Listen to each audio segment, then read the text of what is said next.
today I'm just going to talk for about 30 minutes on AIDS, but more specifically on understanding AIDS and the human rights of AIDS patients. So yeah, first of all, we'll discuss what AIDS is. So basically, AIDS is a disease that stems from HIV. And HIV stands for Human Immunodeficiency Virus. And what HIV does is it locates itself into a part of the body called the T-lymph.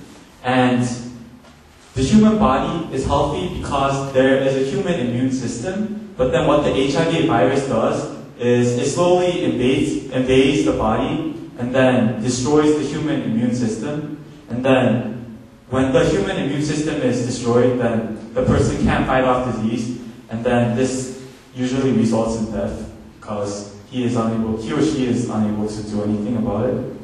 So HIV is the initial virus, and once HIV develops into a certain stage, which I'll talk about later, it turns into AIDS, and AIDS is a more severe form of the virus, and AIDS stands for Acquired Immunodeficiency Syndrome.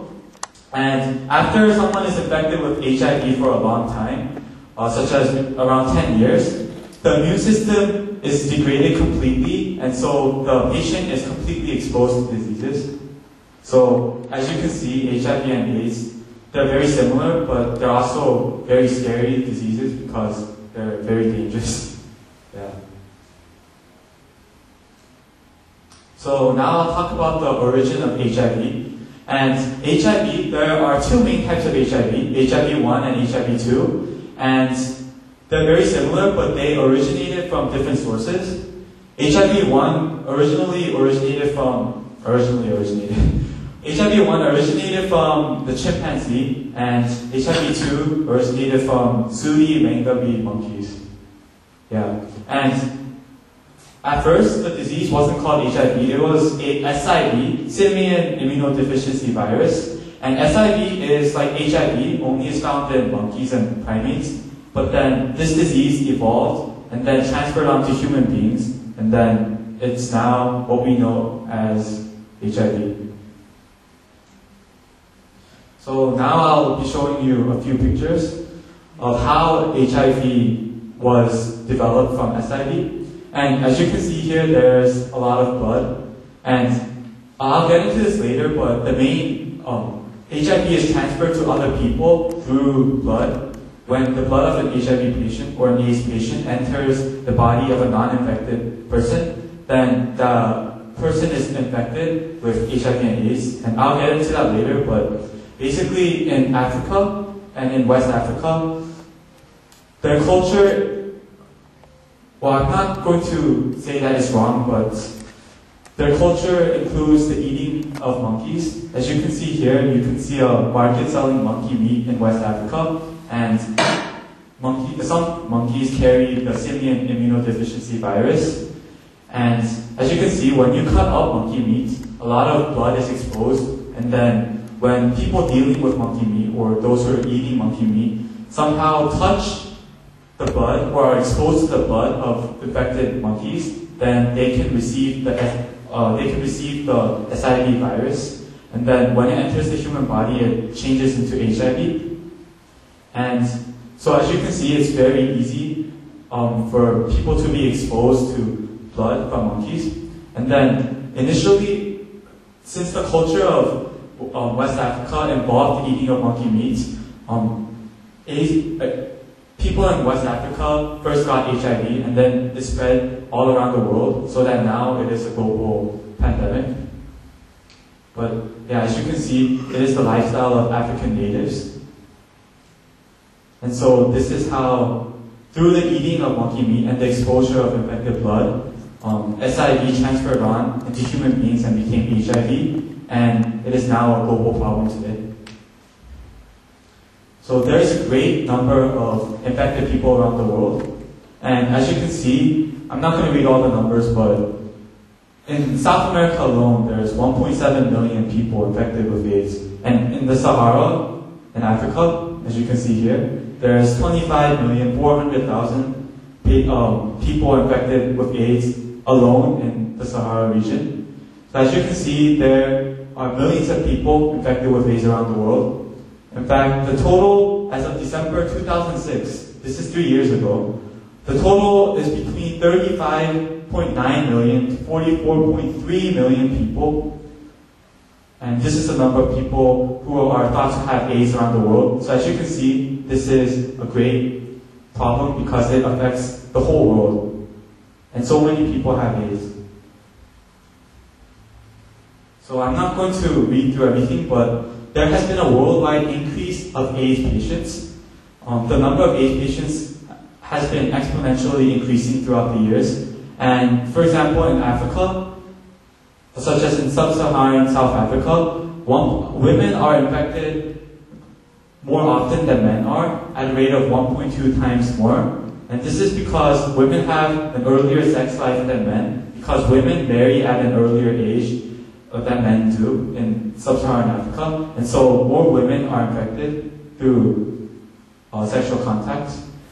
And in South Africa, 20% of pregnant women are infected with AIDS.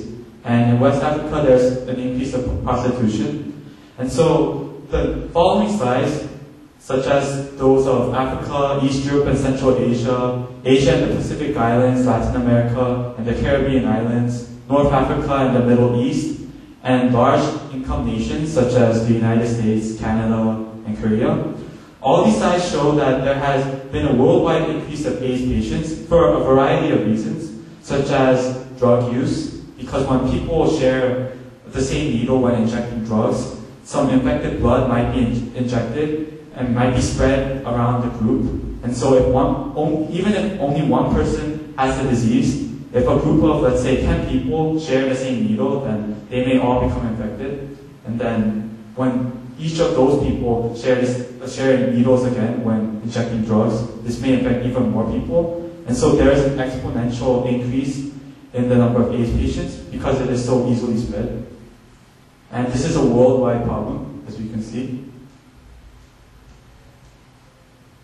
So this diagram by the CDC, it shows the reported cases of HIV infection in the United States by age group. So there are 5,314 people younger than 13 years old who have HIV in the United States, and this makes up for 2% of the total number of HIV patients in the United States. And you can see here that the greatest percentage is in the age group between 25 to 34 years old. 34% of HIV patients in the United States are between 25 to 34. And also, 31% of the second largest group is made up of those who are between 35 to 44 years old. And this makes up 31% of the number of HIV patients in the United States. So this just shows that most HIV patients in the US are in their young ages, from 25 to 44. And these two graphs show the proportion of HIV and AIDS cases among adults and adolescents. And so, for example here, this is a graph of males in the United States. And 67% of AIDS patients receive HIV or AIDS through male-to-male sexual contact or homosexual contact. And 12% receive the disease through injection, through drug use when people share the same needle. And 5% received it from male-to-male sexual contact and drug use. So as you can see here, most males in the United States are infected through homosexual contacts and also through drug use.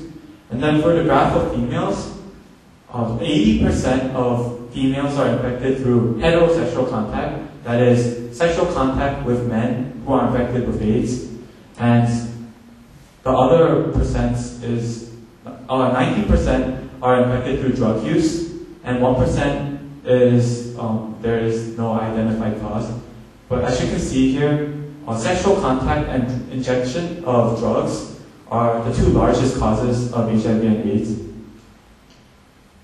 So this is basically a comparison of newly infected AIDS patients in Korea and Japan. And so recently there has been an increase of 751 AIDS patients in Korea and 952 in Japan. And this graph just shows that 36.4 of newly infected patients in Korea received the disease through heterosexual contact, and 28% received it through homosexual contact, while 0.1% received it through childbirth. That is, when people are born, a lot of blood can be exposed, and if the mother is contaminated with the disease, then there's a high risk of the baby also receiving the disease if certain precautions are not taken. And so that's why there's only been one case, but it shows that it's still possible. And in comparison, in Japan, 23.4% received the disease through heterosexual contact, while 63.4% received it through homosexual contact.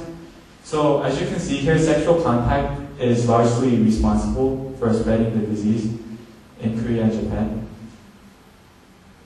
So yeah, this just shows the number of infected people and the percentage and how they received HIV and AIDS. So yeah, 59.9% received it through heterosexual contact and 39.1% received it through homosexual contact. And there's other numbers here, but basically the main idea is that sexual contact is largely responsible for spreading HIV and AIDS. So as of December 2008, there have been 6,120 patients in Korea who are infected with HIV or AIDS, and out of those, 1,084 died. And this just shows the increase of HIV and AIDS patients in Korea. In 1985, there was only one person infected, but then in 1999, in 14 years, there's been an increase of approximately 1,000 people. And then in 2002, there were around 2,000 people infected with AIDS. So there was an increase of 1,000 people in just 3 years. Notice how it took 14 years to increase by 1,000. But then after 1999, there was another increase by 1,000 in just 3 years. And then last year in 2008, there were 6,120 patients. So there was an increase of over 2,000 patients in just 5 years. So this graph shows that there's an exponential increase in the number of HIV and AIDS patients in Korea. And this also goes for other countries around the world. And it shows that AIDS is a serious problem because it is highly infectious and the number of people getting it is increasing at an exponential rate. So this shows the number of infected people by gender and age. So there were 743 males who were infected and 54 females who were infected. So basically, this table shows that there is a 14:1 ratio of males to females who have HIV and AIDS in Korea. So 93.2% of HIV or AIDS patients in Korea are males, and only 6.8% are females. So there is a high ratio from males to females of HIV and AIDS patients. So 797 newly infected patients in 2008, and this shows that most of them are males. For example, patients in the 30s, 194 of AIDS patients in the 30s are males, while only 13 are females. And in the 40s, 216 are males, while only 7 are females. So this shows that there is a much greater number of males than females who have HIV and AIDS in Korea.